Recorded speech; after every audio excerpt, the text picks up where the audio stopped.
Middle ఈస్ట్లో యుద్ధం ఇంకెన్నాళ్ళు అనే ప్రశ్న అందరి మైండ్లో వస్తుంది. ఆ యుద్ధం యొక్క ప్రభావం ప్రత్యక్షంగా పరోక్షంగా ప్రపంచంలో చాలా దేశాల మీద పడుతుంది.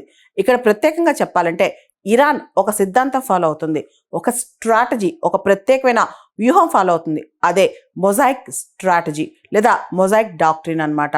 అంటే టాప్ లీడర్స్ తీసేసిన, సుప్రీం లీడర్స్ చచ్చిపోయినా, టాప్ మోస్ట్ లీడర్స్ అందరూ పోయినా యుద్ధం కంటిన్యూ అవుతుంది. ఈ డాక్ట్రిన్ గత 20 సంవత్సరాల నుంచి వ్యూహాత్మకంగా ఇరాన్ కంటిన్యూ చేస్తూనే ఉంది. ఇరాన్కి అసలు ఈ స్ట్రాటజీ ఏంటి, స్ట్రాటజీ వెనకాల రహస్యం ఏంటి? 2001లో ఇన్వేజన్ ఆన్ ఆఫ్ఘనిస్తాన్ చూసినా, 2003లో ఇరాక్ యుద్ధం చూసినా, వీటన్నిటిలోంచి ఇరాన్ ఒక గుణపాఠం నేర్చుకుంది. అదే టాప్ లీడర్స్ లేకపోయినా, ఎలాంటి ఇన్వేజన్ వచ్చినా సరే సెంట్రలైజ్డ్ కమాండ్స్ కాకుండా కంప్లీట్ డీసెంట్రలైజేషన్ వార్ఫేర్ టాక్టిక్ అనమాట ఇది. అంటే ఎవరికి వాళ్ళు యుద్ధం చేసుకుంటూ వెళ్ళిపోతారు. టాప్ లీడర్స్ లేకపోయినా ఒక కమాండ్ స్ట్రక్చర్ ద్వారా, అంటే ప్రాపర్గా ఏం చేయాలో ఒక స్ట్రాటజీ అనమాట. దాన్నే మొజాయిక్ అంటే ఒక బొమ్మ కానీ ఒక ప్యాటర్న్ తీసుకునేటప్పుడు పార్ట్గా తీసుకొచ్చి పేరుస్తాం కదా. అంటే మనం ఒకటి చేయాలనుకున్నప్పుడు ఒకటే మేజర్ పార్ట్, మేజర్ స్ట్రాటజీ లేదా ఒకటే మేజర్ కమాండ్ సిస్టమ్ కాకుండా చిన్న చిన్న కమాండ్ సిస్టమ్స్ ఆల్రెడీ రెడీ చేసి పెట్టారనమాట. ప్రావిన్సెస్ నుంచి అటాక్ జరుగుతున్నాయి, ఐఆర్జీసీ నుంచి సపరేట్గా అటాక్ జరుగుతున్నాయి. అంతేకాదు హౌతీసు, హెజ్బుల్లా ఇలా రకరకాల రెవల్యూషనరీ గ్రూప్స్ దగ్గర నుంచి అటాక్స్ జరుగుతున్నాయి. ఇది ఒక డిఫరెంట్ స్ట్రాటజీ అనమాట. దీన్నే మొజాయిక్ స్ట్రాటజీ అంటాం. అంటే ఒకే కమాండ్ స్ట్రక్చర్లో కాకుండా, ఒకటే సిస్టమ్ నుంచి కాకుండా, టాప్ లీడర్స్ చనిపోయినా సరే చిన్న చిన్న ప్లేసెస్ నుంచి, ప్రావిన్సెస్ నుంచి, చిన్న చిన్న గ్రూప్స్ నుంచి కూడా అటాక్స్ జరుగుతూ ఉంటాయి అనమాట. దీనివల్ల యుద్ధం కంటిన్యూ అవుతుంటుంది, శత్రువు వీక్ అవుతాడు. మనం చూస్తే అమెరికా ఇజ్రాయెల్ ఒకవైపు, ఇరాన్ ఇంకొక వైపు. అయితే అమెరికా ఇజ్రాయెల్ చాలా బలమైన దేశాలన్నమాట. కానీ వాళ్ళు కోట్ల రూపాయలున్న వెపన్స్ యుద్ధంలో వాడుతున్నారు. కానీ ఇరాన్ని గమనిస్తే గనక డజన్ల కొద్దీ, వందల కొద్దీ, వేల కొద్దీ చిన్న చిన్న డ్రోన్స్ అనమాట, చాలా తక్కువ ఖర్చుతో తయారు చేసిన డ్రోన్స్. ఒక పక్క అమెరికా మాత్రం పెద్ద పెద్ద వెపన్స్ వాడుతుంది. ఇదంతా యుద్ధంలో ఏం జరుగుతుందంటే మిడిల్ ఈస్ట్ నుంచి వచ్చే ఆయిల్ చాలా కాస్ట్లీ అయిపోయింది. ఆయిల్ ప్రైజెస్ బాగా పెరిగిపోయాయి. ఇప్పుడు ఒక బ్యారెల్ చమురు కొనాలంటే $100 పైనే రేట్లు పెరిగిపోయాయి. అండ్ ఈ యుద్ధం స్టార్ట్ అయిన తర్వాత కని విని ఎరగని రీతిలో మిలిటరీ ఖర్చులు పెరిగిపోయాయి అనమాట. అమెరికాకి ఫస్ట్ 48 అవర్స్లోనే దాదాపు $5 బిలియన్ ఖర్చు అయిందంట. ఫస్ట్ 6-7 రోజుల్లోనే $11 బిలియన్ ఖర్చు అయిందనమాట. సో ఇక్కడ మనం చూస్తే కనుక ఇరాన్ తెలుగు ఒక స్ట్రాటజీ ఫాలో అవుతుంది.